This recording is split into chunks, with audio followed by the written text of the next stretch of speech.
Dans ce chapitre, Sri Aurobindo explique que les trois pouvoirs en nous, Agni, Vayu et Indra, doivent apprendre à devenir passifs face au divin et à recevoir et refléter la nature divine. Cela implique un double mouvement, notre conscience s'aligne avec la conscience divine et notre nature devient un reflet conscient de la nature divine. Ce processus entraîne une transformation de notre corps physique, qui devient plus plastique, conscient et expressif. De même, notre énergie vitale devient une réflexion de la vie suprême et établit une relation infinie avec l'univers. Enfin, notre esprit devient un miroir fidèle de l'existence suprême, avec une connaissance spontanée et créatrice. Cette transformation de la conscience et de la nature est le thème du prochain chapitre, intitulé La transfiguration de soi et des dieux. Dans cette section, l'auteur discute de la manière dont nous pouvons parvenir à la connaissance du Brahman. Il explique que pour cela, il faut effectuer un double mouvement. Le premier consiste à prendre conscience de notre propre conscience intérieure, de notre véritable essence en tant qu'individu. Nous devons aller au-delà des formes apparentes et des pensées pour atteindre une conscience plus profonde et non formelle. Le second mouvement consiste à reconnaître que les dieux dans la nature représentent également une manifestation du Brahman.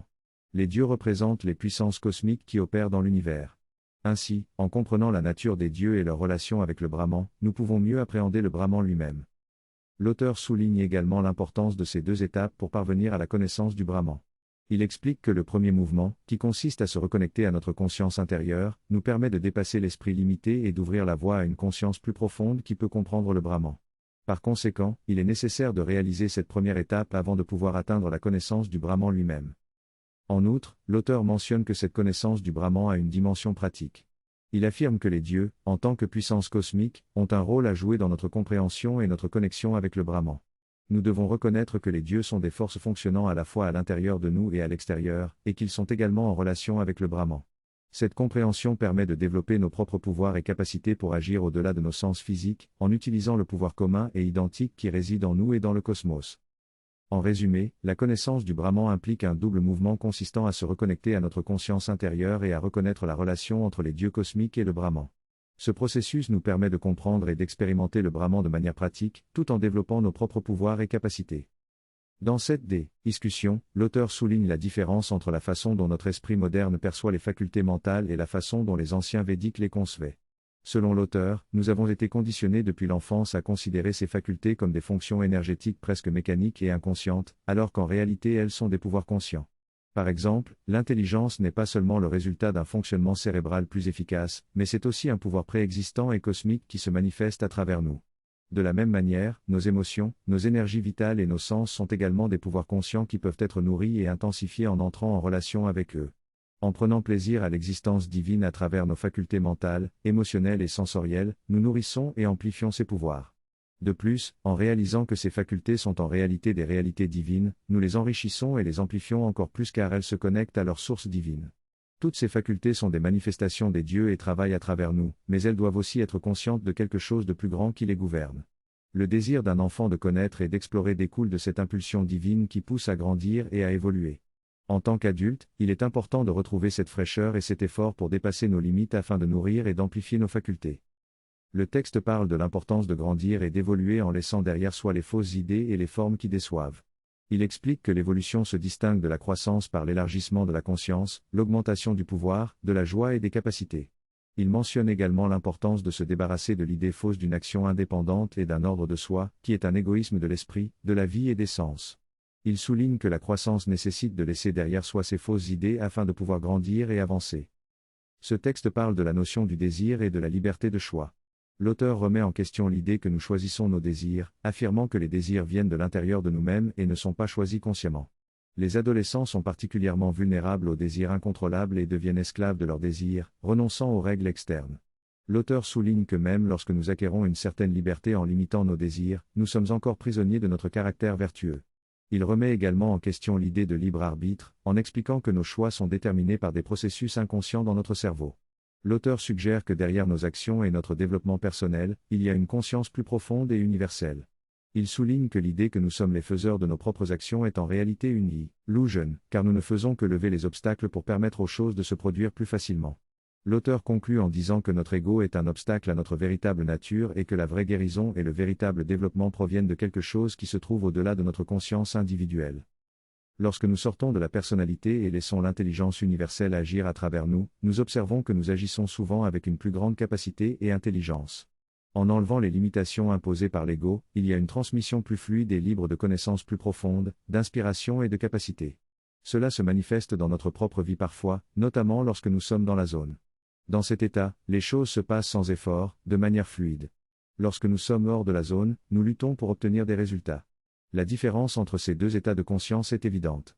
Lorsque nous sommes dans la zone, nous n'avons pas le sentiment de faire quelque chose, cela se produit tout simplement. Nous sommes presque comme un observateur en retrait, tandis que la tâche se réalise sans effort. Par contre, dès que nous prenons conscience de nous-mêmes et que nous commençons à dire « je le fais si bien », cela rend l'harmonie et nous risquons de tout gâcher.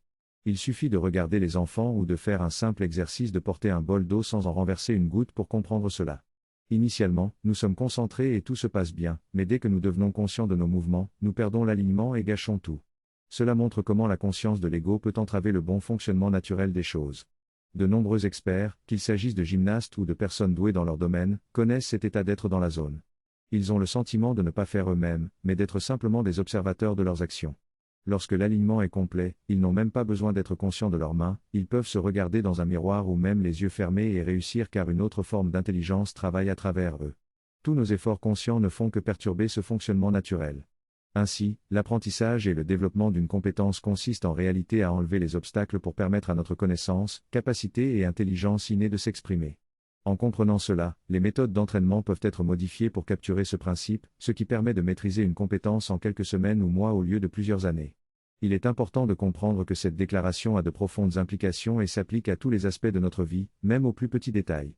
Par exemple, lorsque nous mangeons, tout se passe parfaitement de manière automatique.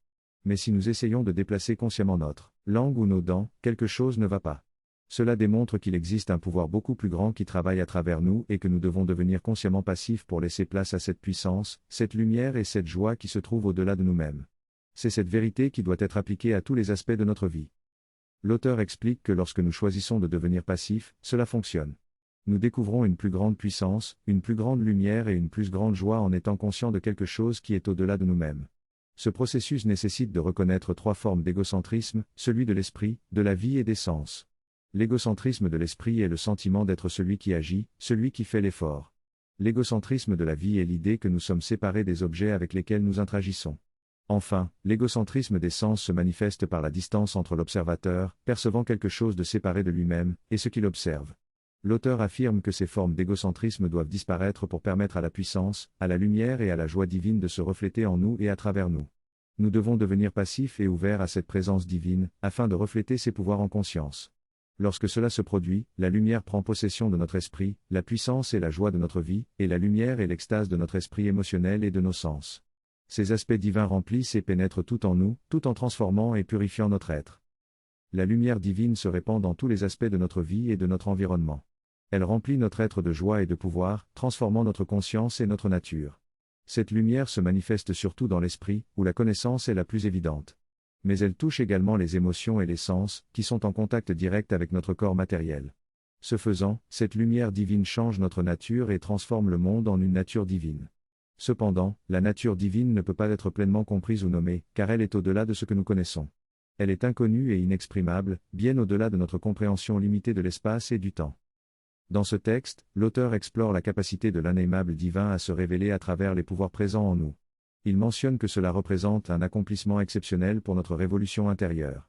Il souligne que bien que l'inaimable reste inconnu et indescriptible, il peut se refléter dans notre nature divine. Ce processus de transition de la nature du monde vers la nature divine est examiné dans le paragraphe suivant.